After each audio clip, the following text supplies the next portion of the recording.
Сәлем қыздар, сіздерге видеода көрсетілгендей қытырлақ болып шығатын хрустящий баклажанның рецептісін көрсетемін. Ол үшін бізге осындай бір үлкен баклажан қажет. Мен үлкен баклажанды алдым. Дәл осы мен жасаған рецептпен жасайтын болсаңыздар, сіздерде 2 тәрлікке шығады. Болмаса, сіздердің баклажандарыңыз кішкентай болса, 2 баклажан қолдансаңыздар болады. Осы баклажанымыздың сыртқы бөліктерін алып тастаймыз барлығын. Түгелімен алып тастасаңыздар болады, немесе мен секілді тек жартысын ғана әр жерден ғана теріп алып тастасаңыздар болады.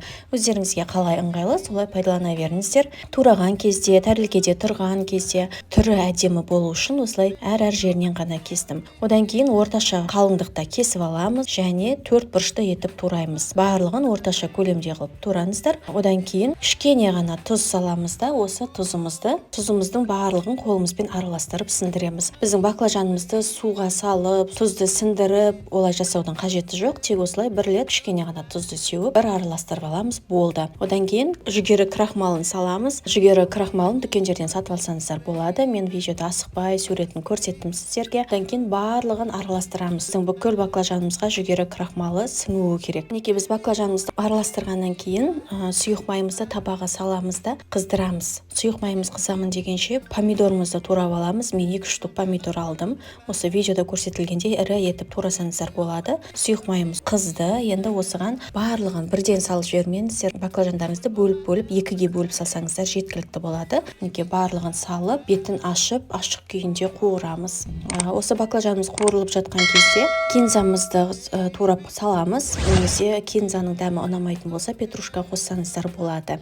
Құрметті достар, егер менің YouTube каналыма тіркелмеген болсаңыздар, менің каналыма бірінші рет кіріп тұрған болсаңыздар, міндетті түрде тіркеліп алыңыздар.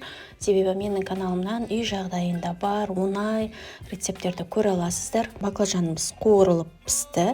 Осылай біздің баклажандарымыз сарғайып, кішкене ғана қызарып, күйіңкіреген кезде баклажанымызды майдан аламыз. Осы майдан алған кезде астына міндетті түрде қағаз майлық төсеңіздер. Біздің баклажандағы майлардың барлығы сол қағазымызға сіңуі керек. Тәрілкеге салып қоймаңыздар, себебі шылқып, майлы болып кетуі мүмкін. Одан кейін біз 3 штук чесногымызды тураймыз, теркадан өткіземіз. Сонымен қатар Instagram парақшама да тіркеліп кетуіңізді сұраймын. Ол жақта да осы видеолардың қысқа монтаждалған, сіздің уақытыңызды алмайтын рецепттерді көре аласыз. Жасап көріңіздер, сіздерге ұнайтынына сенімдімін. Майонезсіз баклажанды жақсы көретіндер болса, міндетті түрде жасап көріңіздер.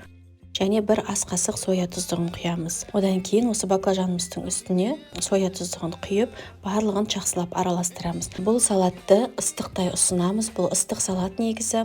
Және біз дастарханға ұсынатын кезде ғана осылай соясын құямыз, заправкасын жасаймыз. Егер ертерек сіздер жасап қоятын болсаңыздар дастарханға, ол кезде бұл салат суып қалады және екінші жағынан бұл барлық соясын ол өзінің бойына жинап алады да, сіздің баклажаныңыз қытырламай қалады. Сол үшін тек дастарханға ұсынатын кезде ғана, тамақ ішетін алдында ғана осылай заправкасын жасап қоясыздар. Одан кейін помидорымызды саламыз, барлығын жақсылап бір араластырамыз да, дастарханға ұсына берсеңіздер болады. Болсын.